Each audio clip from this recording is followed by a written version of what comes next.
In the mid to late 1970s, punk rock was beginning to find its footing both in the States and overseas. In the cold and rather bleak city of Manchester, England, came an unexpected uprising of anti-establishment rock. This is where Joy Division came into the picture. Founded by guitarist Bernard Sumner and bassist Peter Hook, this is the story of Joy Division, a band that started off as punk but quickly transcended that label, delving into new territory altogether. The very beginning of the band dates back to the summer of 1976. Childhood friends, then named Bernard Albrecht, Peter Hook, and Terry Mason, attended a Sex Pistols show in Manchester and were immediately enthralled. Having never heard anything like that before, they formed a band that same night out of pure inspiration. None of them had much musical experience, though Bernard was a passable enough guitarist, getting his first guitar at 16. Bernard and Peter actually bought books to properly learn how to play. Friend Terry Mason assumed the position of drummer for the time being, but now the search was on for a singer. Pretty quickly after placing an ad in a record shop, Ian Curtis would call and express interest in the offer. Without any hesitation, he became an official member of the band after a brief phone call. Bernard, Peter, Terry, and Ian already vaguely knew each other from attending local shows. Ian was the perfect fit for the band. He was a writer with ambition to be part of a project bigger than himself. So at this point, the band was in their early formation, getting their groove, practicing their instruments. The remainder of 1976 mostly consisted of thinking about how they were going to present themselves musically. Heavily influenced by the local success of the Buzzcocks, the band, especially Ian Curtis, wanted a taste of that success, so they initially set out to play straightforward punk rock. In December of 1976, the Buzzcocks recorded their debut EP, Spiral Scratch, which would come to define the Manchester scene. This would only further influence the band in their eventual trajectory. Sometime toward the end of 76 or early 77, Terry Mason was let go as his drumming skills just weren't there. It's not exactly known when this took place, but nonetheless, he became the band's manager instead. This brings us to Chapter 2. Going into 1977, the band, now consisting of Bernard, Peter, and Ian, still didn't have a proper name, or any name for that matter. The name Stiff Kittens was proposed by a friend, but it wasn't received well to say the least. By the time of the band's first gig on May 29, 1977, at Manchester's Electric Circus, their name was changed to Warsaw right before the show. Shortly after, a new drummer was recruited by the name of Toby Taba, and things were looking optimistic. Throughout June of 1977, Warsaw would play a number of local shows in Manchester at the Squaw and the Rafters Club. At these gigs, the band would meet Rob Gretton, who managed a couple local bands. We'll come back to Rob later. The band's early works were starting to come to life. Mostly raw, abrasive punk with a clear Buzzcocks-inspired vibe. The songs Warsaw worked on wouldn't make it to the recording stage as they weren't really that great. Ian in particular wasn't satisfied with their current style. He was a big fan of the Velvet Underground and Iggy Pop, which sound-wise and lyrically started shaping what the band would eventually become.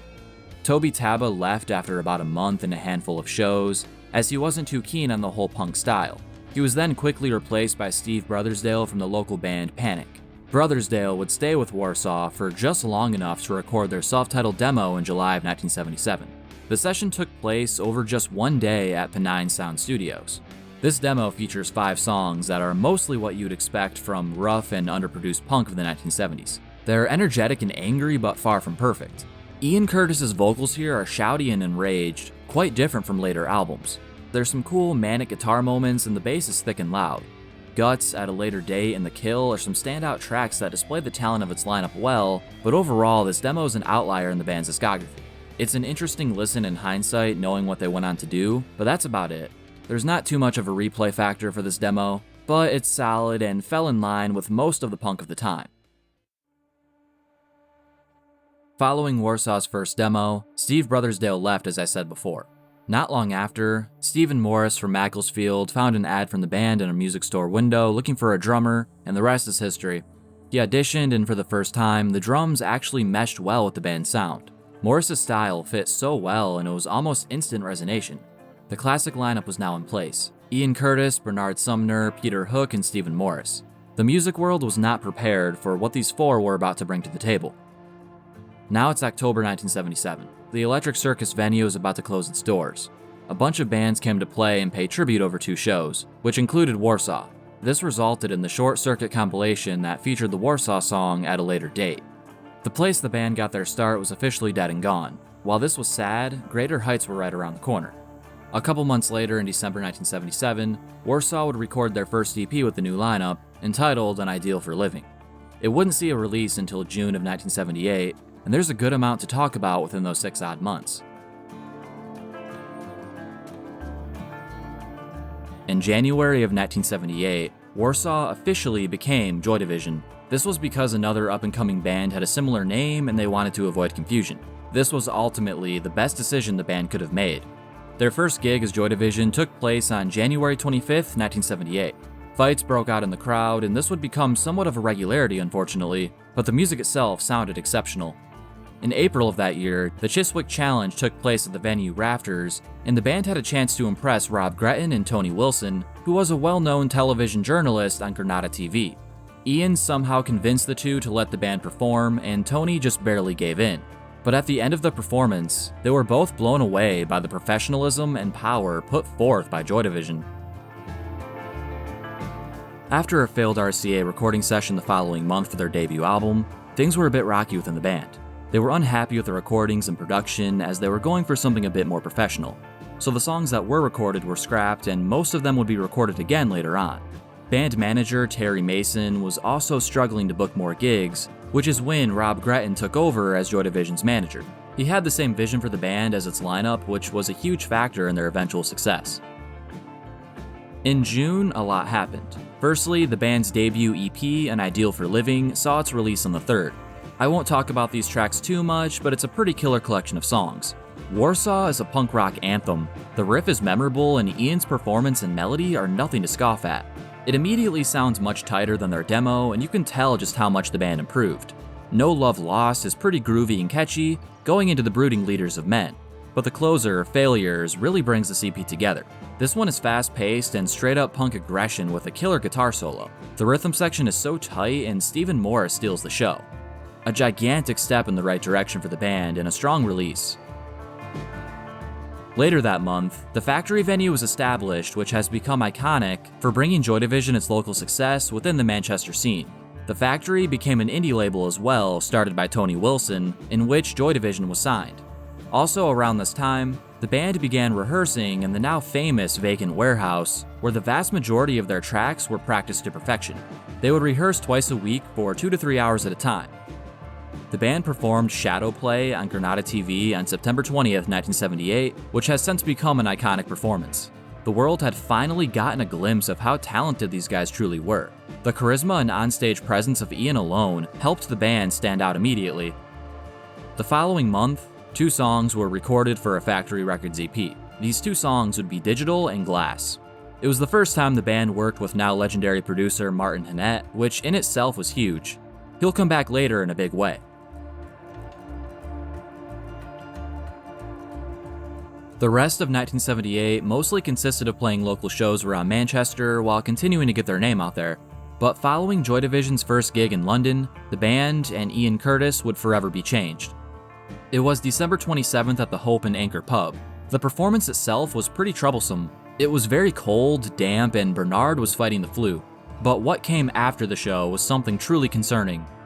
On the way home, everybody was in a bad mood and tensions were high. Ian had been acting rather odd that whole day and began fighting Bernard for his sleeping bag. Ian took the sleeping bag, wrapped it around himself, and shortly after went into a grand mal seizure. He was violently kicking and punching, completely disordered. Stephen Morris pulled over, and he, his girlfriend Jillian Gilbert, and Bernard helped restrain Ian. They took him to a nearby hospital where he was given some meds. The next month, in January 1979, Ian was diagnosed with epilepsy after experiencing multiple violent fits a week. The band was shaken up as this was so unexpected, but for the moment, as worrying as this diagnosis was, spirits were still high. On the last day of January 1979, Joy Division recorded 4 tracks at a John Peel session in London. Working with John Peel gave the band some publicity. In March, Joy Division would support The Cure at the Marquee, which was a popular venue in London. The next month in April, the band would make a second attempt to record their debut album. This time around, their attempt would be successful and life-changing. Joy Division's now legendary breakthrough record, Unknown Pleasures, began its production in April 1979. Everything was done at Strawberry Studios in Stockport over a few weekends. Martin Hannett took over production duties and helped the band find their groove in a major way. The production is tight and clean, but in a refreshing way for the time. The drums sound unlike anything from that time period, very machine-like and mechanical with a dissonant but all-affecting quality that complements the music so well. And let me tell you, the music here, then and now, is groundbreaking. Even the cover is groundbreaking, with its simplicity but a mystique geniusly designed by Peter Saville. Released on June 15, 1979, let's dive into the record that brought Joy Division much acclaim and changed music forever. The opening track, Disorder, ushers in the new era of Joy Division in such a huge way. It's ethereal but linear, contemporary but futuristic, treading so far beyond the confines of the type of record the band was expected to make. This track contains the best elements of Joy Division, emotionally harrowing both lyrically and vocally, expressive and entrancing guitar work from Bernard, steady but lush bass work from Peter, and the patient but powerful drumming from Steven. These pieces come together to create the powerhouse the band truly was. Day of the Lords is dark and sinister, with that menacing bass line, accompanied by the slow buildup of intensity. Ian's performance is full of passion and conviction that sells this track so well. Candidate is more of the same, with bleak introspection leaning into a more subtle vibe. New Dawn Fades is easily one of the most essential cuts here. Such a memorable and haunting riff carries this one that gives off a strong feeling of catharsis. Joy Division had officially transcended punk. The following track, She's Lost Control, is another noteworthy moment, inspired by Ian's first-hand experiences working for the civil service. He assisted with helping disabled people, and there was one epileptic woman who had severe fits due to her disorder. She later died of a seizure. Shooken up, Ian decided to dedicate this track to her and his experience, a high point of Unknown Pleasures musically and lyrically.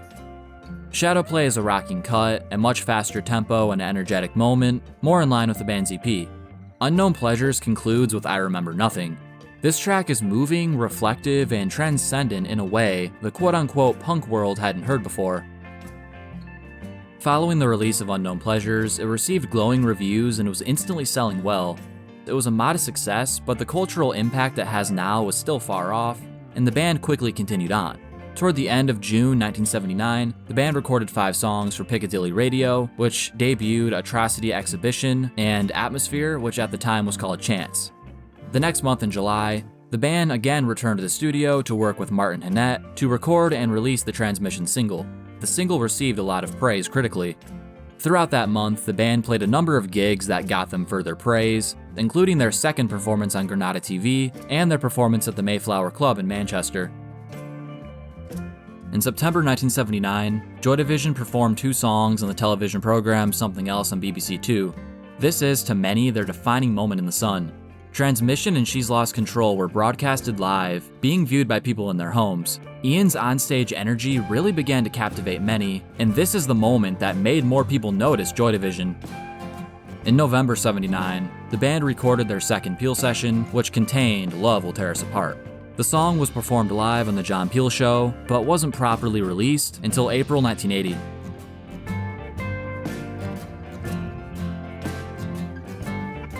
Going into 1980, Ian was still battling his illness. His epileptic seizures were now a pretty regular occurrence, making touring hard. He was forced to sit out performances more and more due to his worsening condition, which definitely took its toll. Not to mention, the many medications he was on caused a lot of mood swings and generally erratic behavior. He felt incredibly alone and isolated from everybody, including his band. Ian was headed down a very dark path that nobody knew the extent of, until a few months later. By then, it was too late. Nothing too noteworthy happened at the beginning of 1980. Joy Division toured Belgium, Germany, and a few other countries, which was great, but the band was essentially in shambles as long as Ian's condition worsened.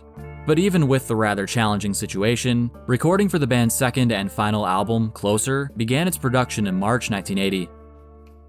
The record was recorded at Britannia Row Studios in London and was once again produced by the great Martin Hannett. Closer is a dark record, way too personal and downright uncomfortable at times. Ian was not doing well, to say the least, and you can hear the distress. The recording of Closer wrapped in March but wasn't yet released. A lot happened in those couple of months, none of it very good. In early April, Joy Division played 4 gigs in London, and these shows took a major toll on the band. Ian suffered an epileptic fit on stage. With the pressure of life building and building, Ian attempted to take his own life by overdose on April 7, 1980. Stressed by his illness and unfit to perform, he was forced to take a much-needed break. But in retrospect, this didn't do much good. A lot of shows between April and May of 1980 were cancelled, but the band did record a promo video for their new single, Love Will Tear Us Apart. Love Will Tear Us Apart is perhaps the epitome of the band's short career. This track displays a haunting vulnerability by frontman Ian Curtis. The message and the lyrics are, unfortunately, very telling of Ian's mental state. The man was still with us physically, but mentally, with the pain and grief he was going through, he was all but gone. On May 2nd, 1980, Joy Division would play their final show at Birmingham University. What came later that month, while not exactly surprising, was extremely heartbreaking news. 2 days before the band was supposed to leave for their first American tour, Ian was dead. At the time of his death, he had moved back in with his mother in Macclesfield. The iconic frontman, the genius lyricist, friend, son, and bandmate had passed on, May 18th, 1980. This was a sad outcome that could have been prevented, but it wasn't, and life went on.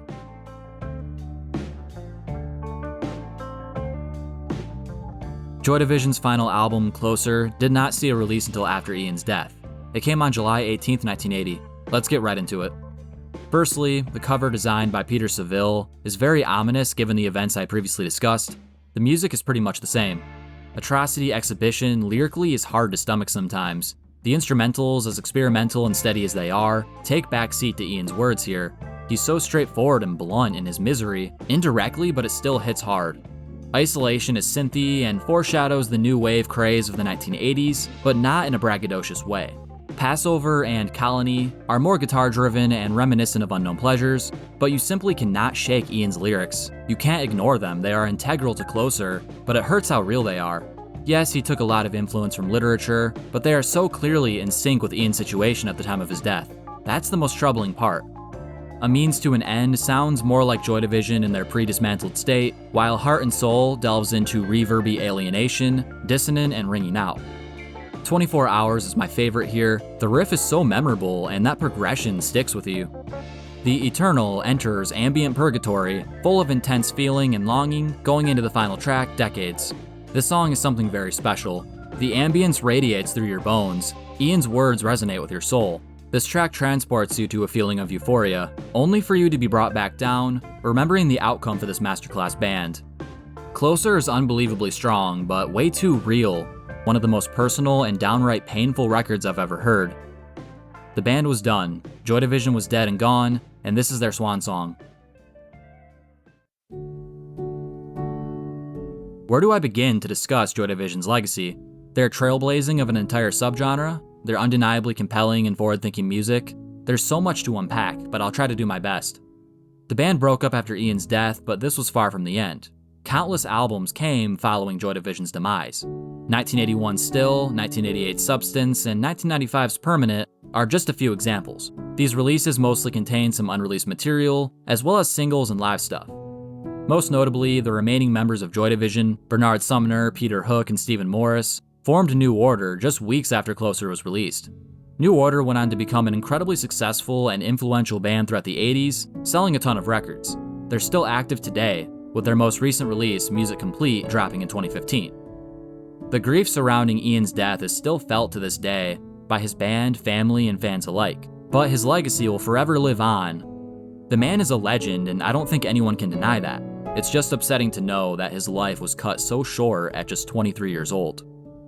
There's no real way to end this video on a positive note. One of the main forces behind the band is no longer with us, and hasn't been for 40 years. This was the story of Joy Division, a group that redefined what rock music has the capacity to be, stretching the confines of convention and delivering some of the most insightful and beautiful music of the last century.